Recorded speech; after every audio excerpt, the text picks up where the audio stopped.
Good morning. All right, I'm going to read you the story, Lily's Purple Plastic Purse.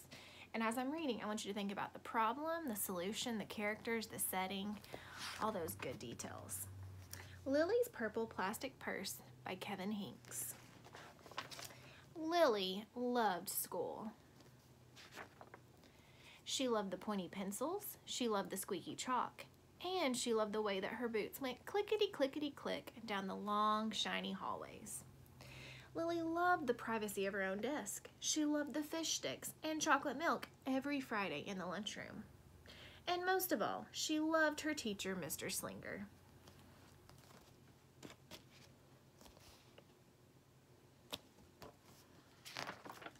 Mr. Slinger was as sharp as a tack. He wore artistic shirts, he wore glasses on a chain around his neck, and he wore a different colored tie for each day of the week. Wow, said Lily. That was just about all she could say, was wow. Instead of greeting students or good morning pupils, Mr. Slinger winked and said howdy. He thought that desks and rows were old-fashioned and boring. Do you rodents think you can handle a semicircle? And he always provided the most tasty snacks, things that were curly and crunchy and cheesy. I want to be a teacher when I grow up, said Lily. Me too, said her friends, Chester and Wilson and Victor.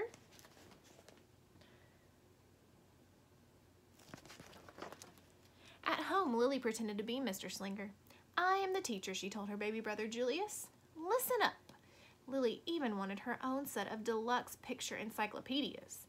Teachers know everything. What's with Lily? Asked her mother. I thought she wanted to be a surgeon or an ambulance driver or a diva, said her father. It must be because of her new teacher, Mr. Slinger, said her mother. Wow, said her father. That was just about all he could say. Wow. Whenever the students had free time, they were permitted to go to the light bulb lab in the back of the classroom. They expressed their ideas creatively through drawings and writings. Lily went often. She had a lot of ideas. She drew pictures of Mr. Slinger, and she wrote stories about him, too. During sharing time, Lily showed her creations to the entire class. Wow, said Mr. Slinger. That was just about all he could say was wow. Big, friendly Mr. Nice Teacher, by me, Lily. And at the very last second, Mr. Slinger saved the cold, starving elderly.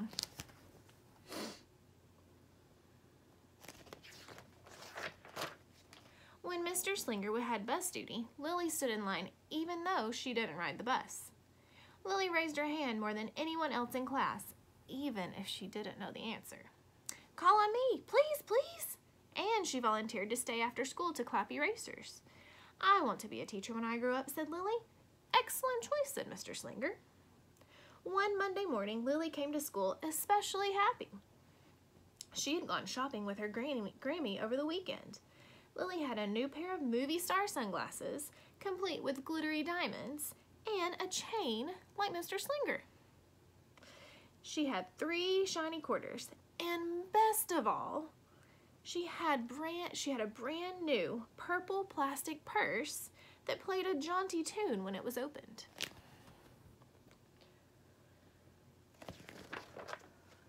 Lily wanted to show everyone. Not now, said Mr. Slinger. Listen to our story. Lily had a hard time listening.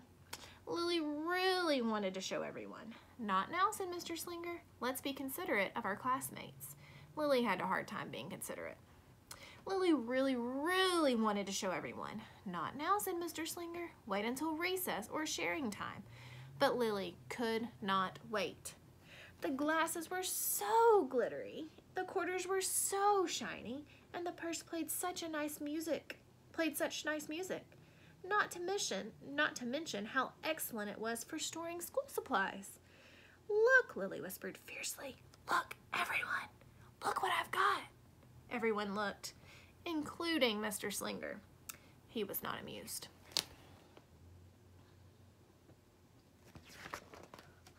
I'll just keep your things at my desk until the end of the day, said Mr. Slinger. They'll be safe there, and then you can take them home. Lily's stomach lurched. She felt like crying. Her glasses were gone. Her quarters were gone. Her purple plastic purse was gone. Lily longed for her purse all morning. She was even too sad to eat her snack. Mr. Slinger served before recess.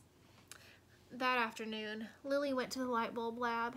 She was still very sad. She thought, and she thought, and she thought. And then she became angry. She thought, and she thought, and she thought some more, and then she became furious. She thought, and she thought, and she thought a little bit longer, and then she drew a picture of Mr. Slinger. Uh-oh.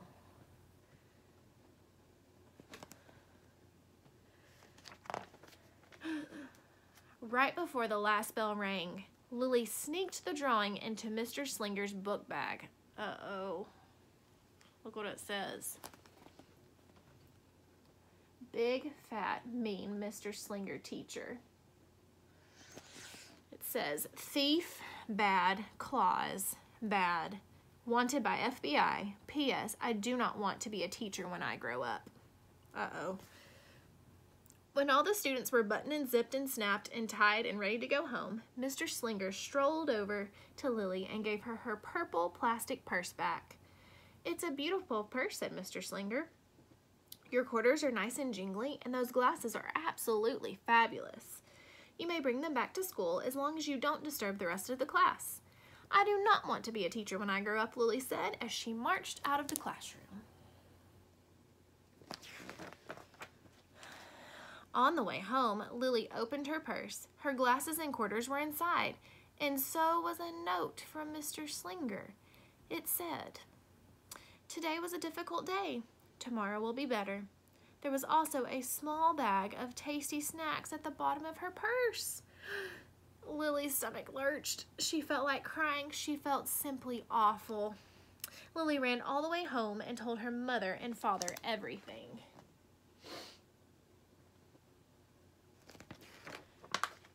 Instead of watching her favorite cartoons, Lily decided to sit in the uncooperative chair. I'll stay here a million years for Mr. Slinger.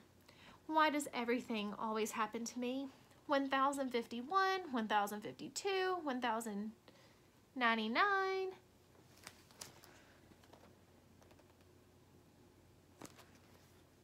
That night, Lily drew a new picture of Mr. Slinger and wrote a story about him, too. Lily was really, really sorry, so everyone forgave her, even her parents, even her stinky baby brother, and her especially incredible teacher.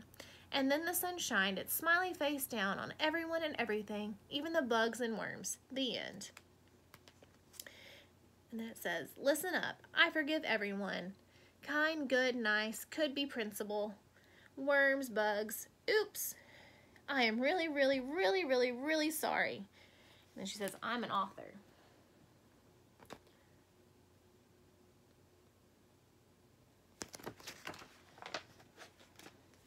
Lily's mother wrote a note, and Lily's father baked some tasty snacks for Lily to take to school the next day. I think Mr. Slinger will understand, said Lily's mother. I know he will, said Lily's father. How could he resist no-frills cheese balls?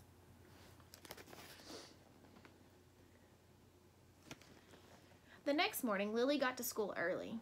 These are for you, Lily said to Mr. Slinger, because I'm really, really, really, really, really, really, really, really, really, really, really, really, really, really, really, really, really, really, really sorry.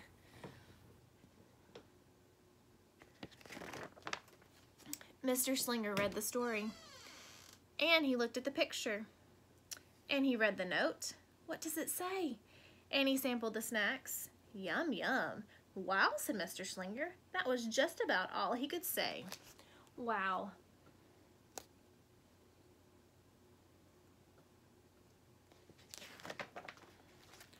What do you think we could do with this? Asked Mr. Slinger. Could we just throw it away? Asked Lily. Excellent idea, said Mr. Slinger. He's talking about the note that she wrote him yesterday. It's like having an extra pocket with a radio inside. Oh. During sharing time, Lily demonstrated the many uses and unique qualities of her purple plastic purse, her shiny quarters, and her glittering movie star glasses. It's like having an extra pocket with a radio inside. 3 quarters are even better than a dollar bill because they make noise. Glamorous protection from harmful rays.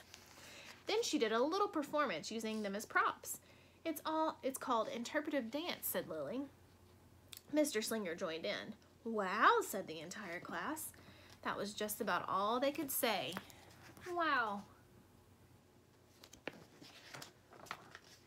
Throughout the rest of the day, Lily's purse and quarters and sunglasses were tucked safely inside her desk. She peeked at them often, but did not disturb a soul. Right before the last bell rang, Mr. Slinger served Lily snacks to everyone's delight. What do you want to be when you grow up? Asked Mr. Slinger. A teacher, everyone responded. Lily's response was the loudest. Excellent choice, said Mr. Slinger.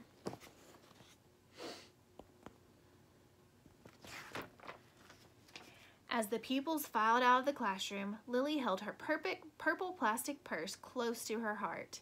Mr. Slinger was right. It had been a better day. Lily ran and skipped and hopped and flew all the way home. She was so happy. And she really did want to be a teacher when she grew up.